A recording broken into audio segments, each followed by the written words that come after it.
Hello everyone, welcome back to our channel. मैं राहुल सिंह आप सबके साथ एक बार फिर अपने comprehensive course on C side पे। और क्योंकि आपको पता है कि हम सब रीजनिंग पढ़ रहे हैं और आज हमारा काफ़ी एक इंटरेस्टिंग टॉपिक सिलॉजिज्म आ रहा है, जहाँ पर क्वेश्चंस की अगर हम फ्रीक्वेंसी को समझे तो हर साल एक क्वेश्चन, दो क्वेश्चन, एक क्वेश्चन आ रहा है, लेकिन आ रहा है। तो जिस तरीके का क्वेश्चन आ रहा है और वो भी हम करेंगे, जो क्वेश्चंस है प्रीवियस ईयर क्वेश्चंस वो भी हम करेंगे अभी। तो सिलोजिज्म स्टार्ट करने से पहले हम थोड़ा सा चीजों को समझ लेते हैं, इसके बेस को समझते हैं। देखिए, जब भी आप कोई स्टेटमेंट को लिखते हैं, सिलोजिज्म होता क्या है? Basically syllogism is nothing but analytical and logical skill. Syllogism एक ग्रीक वर्ड है जिसका मतलब होता है डिडक्शन करना। डिडक्शन मतलब आप अपने लॉजिकल स्किल से, एनालिटिकल स्किल से कोई चीज को डिडक्ट करते हैं, मतलब एक रिजल्ट निकालना बेसिकली। तो अगर हम ये कहते हैं, मान लो कि एक स्टेटमेंट है कि अ सब्जेक्ट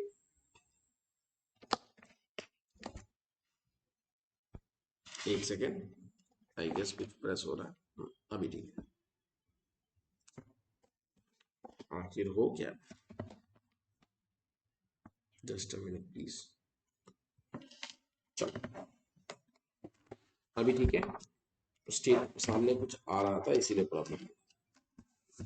ओके, सो अगर हम देखें कि अ सब्जेक्ट क्या होता है। एक सब देखिए, अगर आप एक स्टेटमेंट को समझिए, पहले मैं आपको एक स्टेटमेंट समझाता हूं। ऑल मेन आर एनिमल्स, मान लो। तो यहां पर आप अगर समझोगे तो ये जो मेन है ये आपका सब्जेक्ट है, ये जो एनिमल्स है ये आपका प्रेडिकेट है। पक्का बात, सब्जेक्ट एंड प्रेडिकेट के मतलब आप समझते हो। और ये आर जो है, जो कंजक्ट हम लोग यूज करते हैं, दैट इज नथिंग बट कॉपुला। इसको क्या बोलते हैं? कॉपुला बोलते हैं। तो एक स्टेटमेंट के अंदर में एक सब्जेक्ट होता है, एक प्रेडिकेट होता है और एक कॉपुला होता है। ठीक है, अभी हमें सब्जेक्ट को देखकर, प्रेडिकेट को देखकर चीजों को बनाना है। ठीक है, अब अगर हम आगे बढ़े तो हमें दिखेगा कि प्रपोजिशंस, ये जो पूरा प्रपोजिशंस है ये कितने तरह का होता है। तो अगर हम देखें तो टाइप्स ऑफ प्रपोजिशन की अगर हम बात करें, प्रपोजिशन का मतलब कि आपके जो स्टेटमेंट है वो कैसे कैसे हो सकते हैं।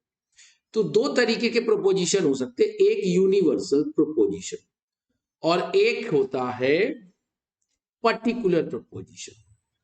बड़ा सिंपल है, समझिएगा तो आसान है। यूनिवर्सल प्रपोजिशन, यूनिवर्सल स्टेटमेंट या तो कंप्लीटली सच होगा या तो कंप्लीटली फॉल्स होगा। मतलब यूनिवर्सल या तो एफर्मेटिव होगा, सही है, और या तो नेगेटिव होगा, मतलब या तो पॉजिटिव है या तो नेगेटिव। सेम भी यहां पर या तो अफर्मेटिव होगा और या तो नेगेटिव होगा। सर एक एग्जांपल दीजिएगा क्या? Yes, for example sun rises in the east. Sun rises in the east, तो ये बताओ, ये जो शब्द है, ये जो स्टेटमेंट है, क्या ये बात कभी बदल सकता है? नहीं। ये कोई पर्टिकुलर पॉइंट नहीं है, ये कभी पर्टिकुलर मोमेंट पे नहीं होता, ये हमेशा होता है। Sun rises in the east, this is an universal statement. Now अभी अगर हम किसी स्टेटमेंट को बात कर रहे हैं तो ये या तो पॉजिटिव है या तो नेगेटिव है। Sun rises in the east, yes sir, it is a positive statement. Sun do not rise in west, sir ये भी सही बात है, और ये कौन सा स्टेटमेंट हो गया? नेगेटिव स्टेटमेंट हो गया। All mens are boys, all mens are boys, ये सही बात है, हर मैन बॉय होगा। तो ये एक यूनिवर्सल स्टेटमेंट है और ये पॉजिटिव स्टेटमेंट है क्योंकि हम उसके पॉजिटिविटी की बात कर रहे हैं। अब अगर हम नेगेटिविटी की बात करें तो हमें पता है, मैं ये कह सकता हूं कि नो क्रिमिनल इज इनोसेंट, ये बात भी सही है, परफेक्ट है सर, ये यूनिवर्सल है, कभी भी ये चेंज नहीं हो सकता है, कोई भी क्रिमिनल इनोसेंट नहीं होता। लेकिन क्योंकि नो क्रिमिनल इज इनोसेंट ये एक नेगेटिव सेंटेंस है, इसीलिए नेगेटिव प्रीपोजिशन फॉर्म किया। क्लियर है? अभी सेम वे अगर हम पर्टिकुलर स्टेटमेंट की बात करें तो पर्टिकुलर स्टेटमेंट क्या होता है, जहां पर हम सम बॉयज, देखो चीजों को समझना, मान लो अगर मैं ये कहता हूं स्टेटमेंट में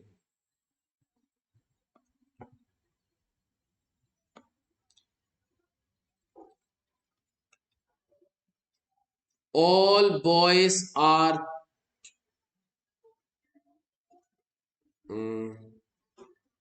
male, for example, some boys are cute, चीजों को समझो, all boys तो ये यूनिवर्सल, सम बॉयज मतलब आप पर्टिकुलर कुछ रीजन की बात कर रहे हैं, ये पर्टिकुलर अभी समझ में आ रहा, कोई दिक्कत है?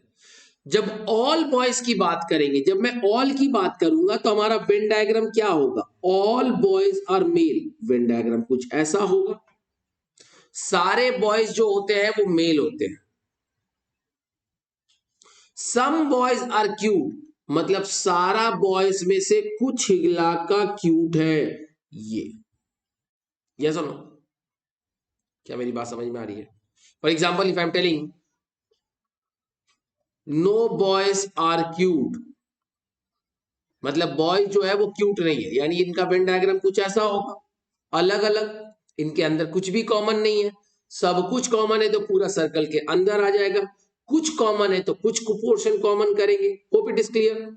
चलिए let's move to the question, question को समझेंगे, चीजों को सॉल्व करेंगे। क्वेश्चन क्या बोल रहा है, सम लॉक्स आर कीज, अभी सम है, चीजों को समझने की कोशिश करना, सम लॉक्स आर कीज, इसका मतलब ये हो गया कि हमारा डायग्राम एक दूसरे के ऊपर थोड़ा ओवरलैप करेगा, जिसमें हम इसको लॉक बोलेंगे और की बोलेंगे, क्योंकि कुछ लॉक जो होता है वो की होता है।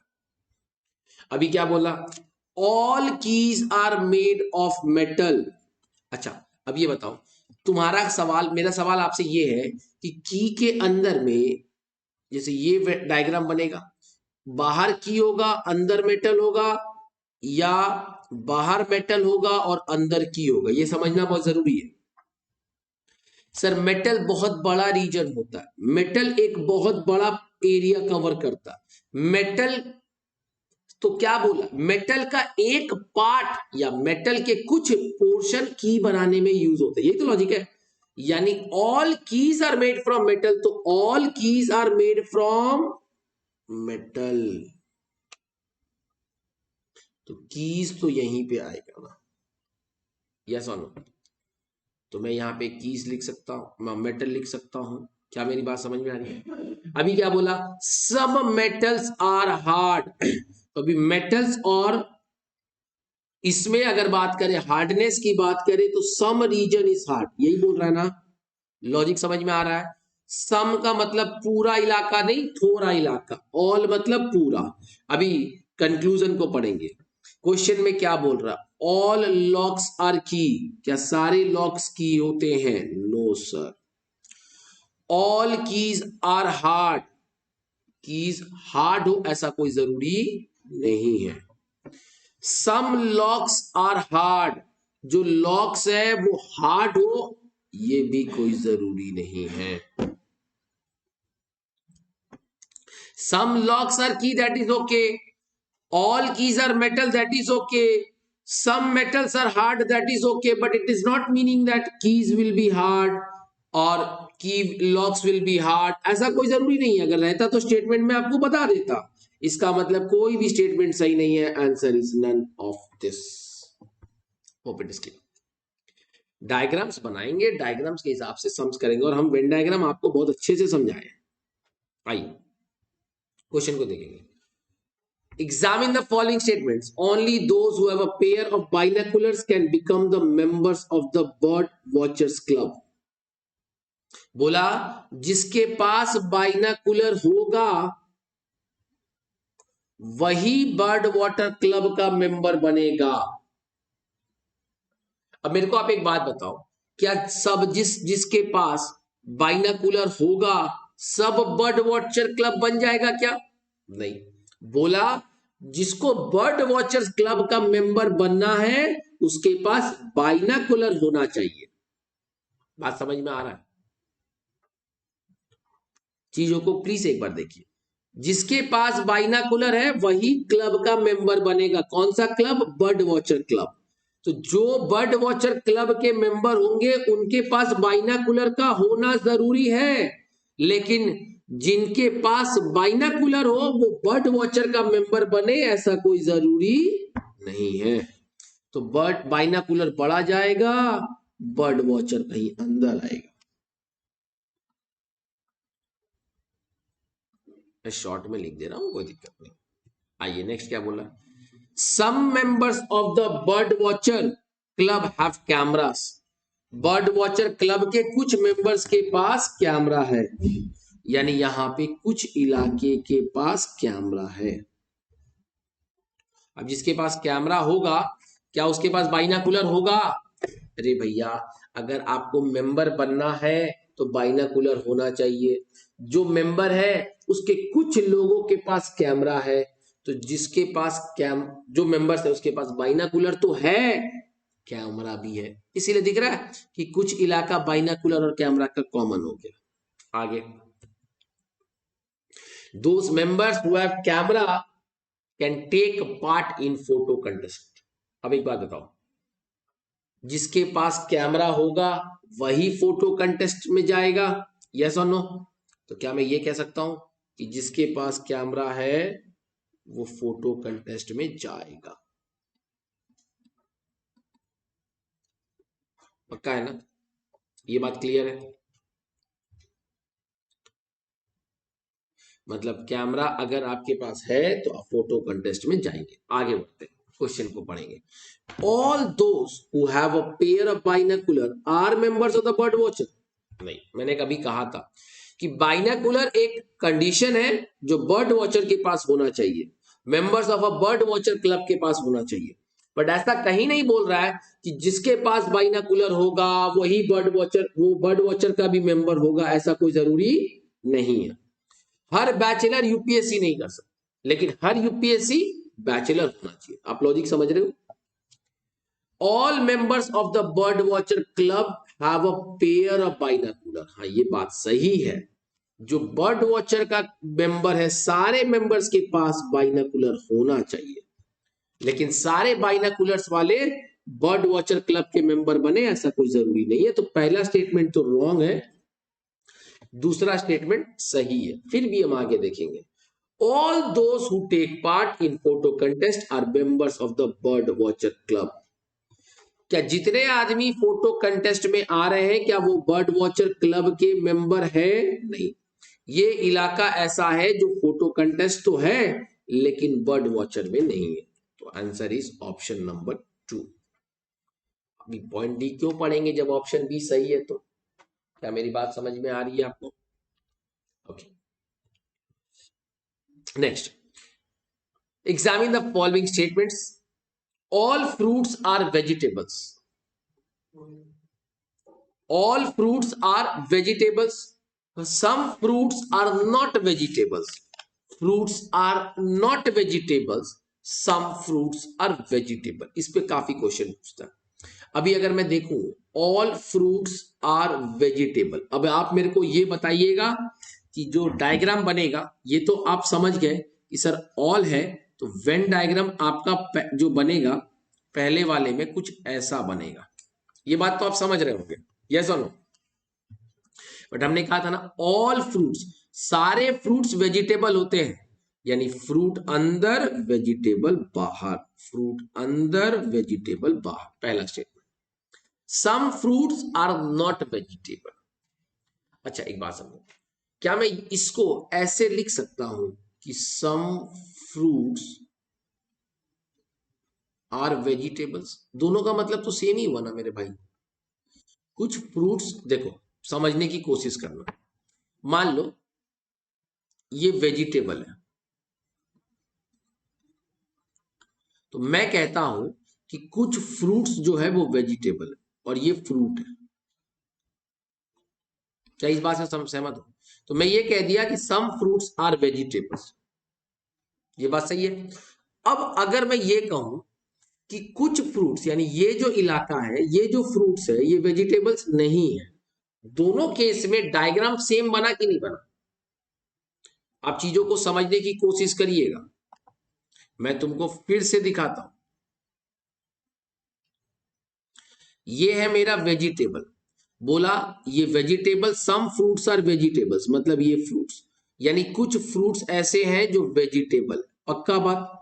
तो मैं ये भी तो कह सकता हूं सम फ्रूट्स आर वेजिटेबल, मैं ये भी कह सकता हूं some fruits are not vegetable, कुछ फ्रूट्स ऐसे हैं, ये वाला जो इलाका दिख रहा है आपको, ये वेजिटेबल नहीं है।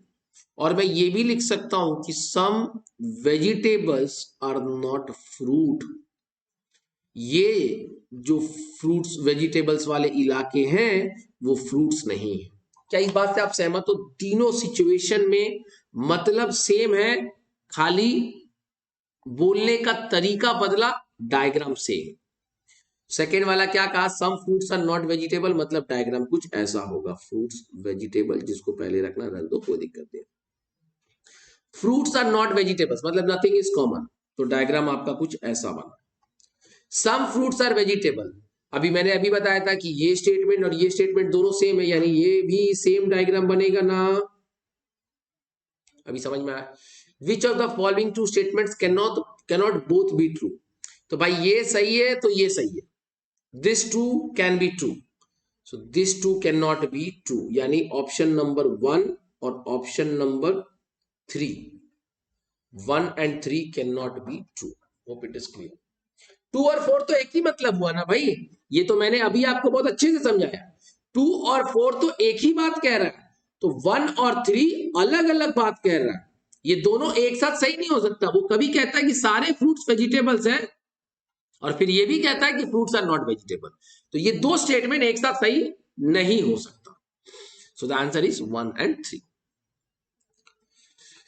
आइए आगे देखते हैं, सेम तरीके से all animals are carnivorous,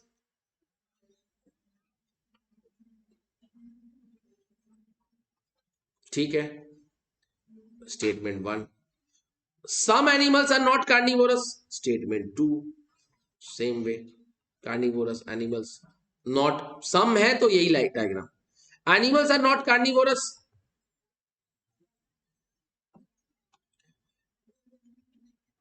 some animals are carnivorous, यानी 2 और 4 जो है वो सही है, 1 and 3 can not both be true, the answer is 1 and 3। Same type of question, बस डायग्राम को समझो। Some animals are not carnivorous, some animals are carnivorous, some carnivorous are not animals, all are sahi, yes or no?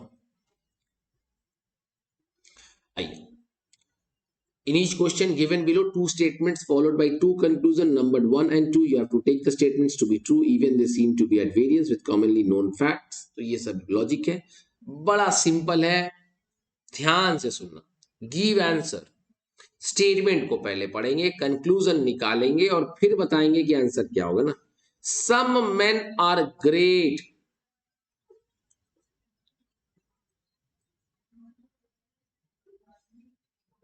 अब आप समझिएगा इस दो statement में common क्या है? मेन, पक्का बात। तो मैं ये कह दूं कि सम मेन आर ग्रेट, पक्का बात है, ये मैंने मेन कहा, ये मैंने ग्रेट कहा। आगे क्या बोला? सम मेन आर वाइज, तो भाई दूसरा स्टेटमेंट कभी भी ये नहीं कहता है कि वो ग्रेट के साथ है, तो मुझे अलग ही सोचना पड़ेगा। सम मेन आर वाइज, पक्का ना? अभी कंक्लूजन पढ़ेंगे। क्या मैं ये कह सकता हूं कि मेन आर आइदर ग्रेट और वाइज? क्या सारे मेन या तो ग्रेट है या तो वाइज है? क्या इस बात से आप अग्री करते हो? ऑल मेन आर आइदर का मतलब हो गया या तो ग्रेट है या तो वाइज है, मतलब कुछ ना कुछ है, नहीं। देखो अगर आप इस चीज को समझो, हाइलाइटर को निकालता हूं, ये जो इलाका है यहां पे मैन ना तो ग्रेट है और ना तो वाइस है, यानी ये स्टेटमेंट सही नहीं है। इधर का मतलब हो गया कुछ ना कुछ कर रहा। अभी बोल रहा some men are neither great nor wise, कुछ लोग ऐसे हैं तो ना ही ग्रेट है ना ही वाइस है। नहीं, ये इलाका आपको ये कहता है कि कुछ मेन ग्रेट है, और ये इलाका ये कहता है कि कुछ मेन सॉरी, ये दिखाता है कि कुछ मेन वाइस है और ये दिखाता है कि कुछ मेन ग्रेट है। मतलब दोनों ही कंक्लूजन सही नहीं है। Answer is option number 3, neither conclusion 1 nor conclusion 2 follows this. और तुमको बताकर मुझे काफी खुशी होगा कि ये जो क्वेश्चन है ये यूपीएससी में पूछा गया क्वेश्चन है। ठीक है, तो बड़ा सिंपल सा लॉजिक है, चीजों को देखना। अभी इसी अप्रोच को देखते हुए मैं 2 सम्स और लेकर आया हूं इसमें। क्वेश्चन को समझेंगे। All artist are smokers. ठीक है, अभी देखो ऑल शब्द यूज कर दिया, यानी स्मोकर्स जो होंगे उसमें कुछ ना कुछ आर्टिस्ट होंगे। ऑल हमेशा अंदर जाएगा, ये हम बताए थे, ये हो गया आर्टिस्ट। अभी क्या बोला, सम स्मोकर्स आर ड्रिंकर, तो ये ऐसे चला गया। ठीक, आगे बढ़ेंगे। सम स्मोकर्स आर आर्टिस्ट, क्या इस बात से आप अग्री करते हो?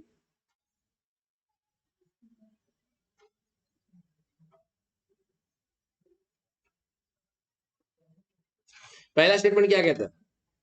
सम स्मोकर्स आर ड्रिंकर्स। हाँ, कुछ स्मोकर ऐसे हैं जो ड्रिंकर है, ये बात सॉरी, स्मोकर्स कुछ ऐसे स्मोकर्स है जो आर्टिस्ट है, इस बात से आप अग्री करते हो ना? हाँ सही है।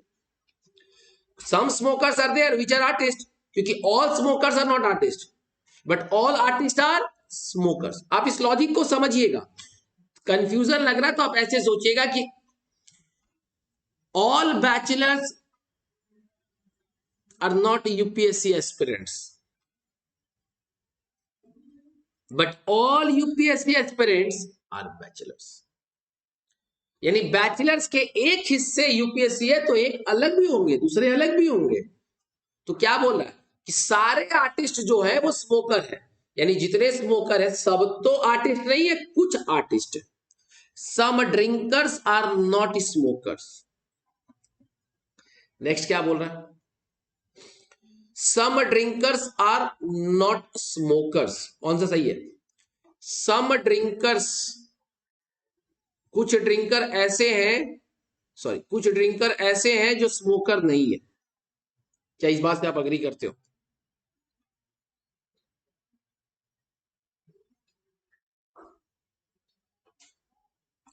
अच्छा बेटा, अगर हम इसको ऐसे भी बनाए, एक मिनट आइएगा, हाँ ठीक है वैसे भी चलेगा, तो आंसर क्या होगा? क्या दोनों स्टेटमेंट फॉलो हो रहा है? Some drinkers are not smokers, क्या इस बात से आप अग्री करते हो? अच्छा, अभी आप सोच सकते हो कि सर इसके एक दूसरे अप्रोच भी बनेंगे, एकदम परफेक्ट बनेगा, दिखाएंगे। देखो एक डायग्राम ऐसा भी बना सकते हैं, ये स्मोकर है, ये आर्टिस्ट है, पक्का बात। अभी क्या बोला, सम स्मोकर्स आर ड्रिंकर, कुछ स्मोकर ऐसे होते हैं जो ड्रिंकर होते हैं, यानी वो इसी के अंदर में दिख गया। क्या ये भी तो हम कह सकते थे, all smokers are not drinker but some smokers are drinker ना? ये भी बात सही है, ये भी बात डायग्राम सही है, मैं कह रहा हूं दोनों डायग्राम सही है मेरे भाई। आप समझ रहे हो मेरी बात को? अब इसमें जो जस्टिफाई करता है दोनों को, सम स्मोकर्स आर आर्टिस्ट, आप इस बेसिस पे जाओ चाहे इस बेसिस पे जाओ, ये यूनिवर्सल सही है, ये एकदम परफेक्ट है।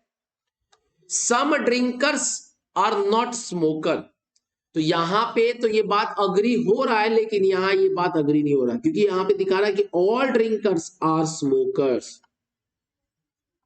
यानी ये जो सेकेंड स्टेटमेंट है ये यूनिवर्सल फॉलो नहीं हो सकता, इसका अप्रोच बदला जा सकता है। इस डायग्राम में ये जस्टिफाई हो रहा है लेकिन इस डायग्राम में जस्टिफाई नहीं हो रहा। तो वो स्टेटमेंट जो दोनों डायग्राम को जस्टिफाई करे वो है आंसर नंबर 1। ठीक है, आइए नेक्स्ट पढ़ते हैं। Some pastries are toffees, all toffees are chocolate. तो पहले हम स्टेटमेंट 2 बनाएंगे क्योंकि ऑल वाले से डायग्राम क्लियर हो। ये है बड़ा, उसके अंदर में ये, तो ये हो गया तुम्हारा चॉकलेट क्योंकि ऊपर है, और ये हो गया तुम्हारा टॉफीज। आगे क्या बोला, सम पेस्ट्रीज आर टॉफीज, तो हम ये बोल सकते हैं क्या, हालांकि ये पूरा क्लोज रहेगा, ये गैपिंग नहीं आएगा, मतलब समझ में आ रहा है। अभी हम क्या बोल सकते हैं कंक्लूजन में, some chocolates are toffees, some chocolates are toffees, एकदम परफेक्ट है। सारे चॉकलेट टॉफी नहीं होते बट कुछ चॉकलेट्स टॉफी होंगे। Some toffees are not pastries, some toffees are not pastries,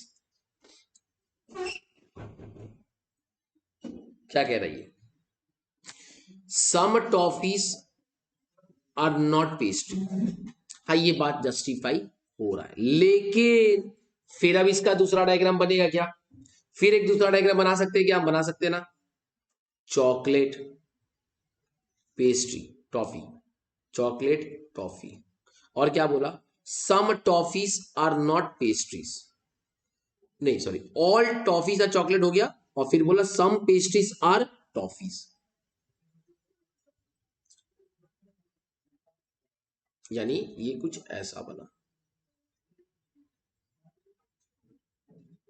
नहीं समझा, फिर से देखिए, all toffees are chocolates, chocolates के अंदर में toffee, some pastries are toffees, toffees के कुछ हिस्से पेस्ट्रीज होते हैं, तो पेस्ट्रीज के कुछ हिस्से को मैंने टॉफी कह दिया, पक्का ना।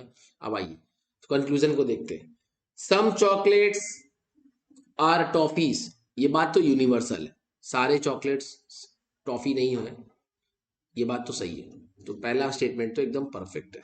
दूसरे पे आते हैं, सम टॉफीज आर नॉट पेस्ट्री, नहीं मेरे भाई, देखो एक बात को समझ लो, तो इस जगह पर हम ये कहेंगे कि सम पेस्ट्रीज आर टॉफीज, यानी सम टॉफीज आर नॉट पेस्ट्री, ये बात जस्टिफाई दोनों जगह पे नहीं हो रहा, इस डायग्राम में तो जस्टिफाई हो रहा है लेकिन इस वाले में नहीं हो रहा। मैंने अभी कहा था कि जो बात यूनिवर्सल फॉलो होगा उसी को अप्रोच लगेगा, ठीक है, ओके। आइए नेक्स्ट क्वेश्चन को देखते हैं, बड़ा इजी है, ध्यान से देखिएगा। Some rats are dog, some rats are dog, some cats are dog, no dog is a cow, ये काऊ भी आ गया। अब आप इसका स्टेटमेंट को बनाइए, कोशिश करिए और बताइए क्या होगा। मैं आपको 1 मिनट का टाइम दे रहा हूं, आप बनाइए।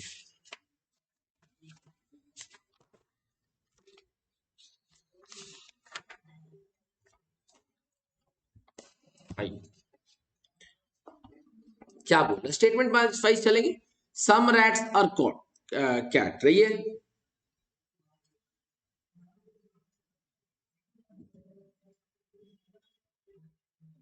क्या इस बात से आप अग्री करते हो, कुछ रैट जो होते हैं वो कैट भी होते हैं, सम रैट्स आर कैट, यानी ये कॉमन मिला। Some cats are dog, again कुछ कैट जो होंगे वो डॉग भी होंगे। No dog is a cow, यानी काऊ अलग हो गया, इनसे तो अलग हो गया, यस और नो। अभी कंक्लूजन पढ़ेंगे, नो काऊ, ये काऊ है, no cow is a cat, क्या आप इस बात से अग्री करते हो,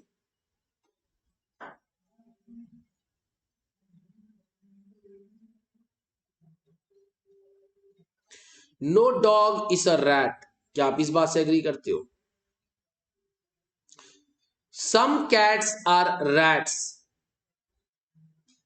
सम कैट्स आर रैट्स। आइए देखिएगा कौन सा स्टेटमेंट सही है आपके हिसाब से, आप बताइए।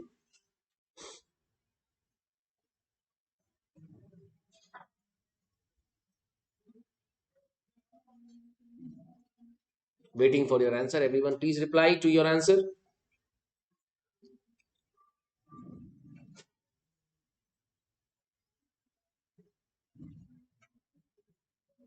देखो स्टेटमेंट में क्या कहा, no dog is a cow, ये क्या कहा, कोई भी डॉग जो है वो काउ नहीं होगा, ये बात सही है। लेकिन कभी ये नहीं कहा कि cow can not be a cat, ये भी तो हो सकता है ना, डायग्राम अगर हम ऐसे बना देते, कैट काउ को हम ऐसे कर देते, तो तुमको क्या प्रॉब्लम था? ये तो हम डॉग से अलग हो गए, डॉग से तो अलग हो गए, अभी कैट के साथ हो सकते हैं ना, तो ये स्टेटमेंट पॉसिबल है कि नहीं है? है। पॉसिबिलिटीज को निकाल दो, तो no cow is a rat, ये बात सही नहीं है। फिर क्या बोला, no dog is a rat, कोई भी डॉग रैट नहीं हो सकता। क्यों नहीं हो सकता? हम फिर एक डायग्राम आपको दिखा देते हैं, डायग्राम ही तो बनाना है। ये लो कैट का, ये लो रैट का, और no dog is a rat, ये लो, लो बन गया ना। तो मैंने ये भी देखा कि कैट और डॉग में कॉमन है, कैट और रैट में कॉमन है, तो ये पॉसिबिलिटीज है, no dog is a rat, ये भी।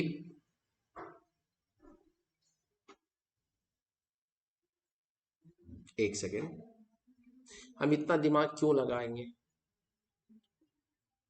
नहीं नहीं, कोई बेवकूफ़ी है, इतने पॉसिबिलिटीज बनाने जाएंगे तो हो गया, ये सुनो, ये सब पॉसिबिलिटीज बनाएंगे तो हो गया, जो पॉसिबिलिटीज बना है फर्स्ट टेंस पे वही काम को करेंगे, ठीक है? चलो, क्या बोला, no cow is a rat, no cow is a cat, sorry, जल्दी से बोलो।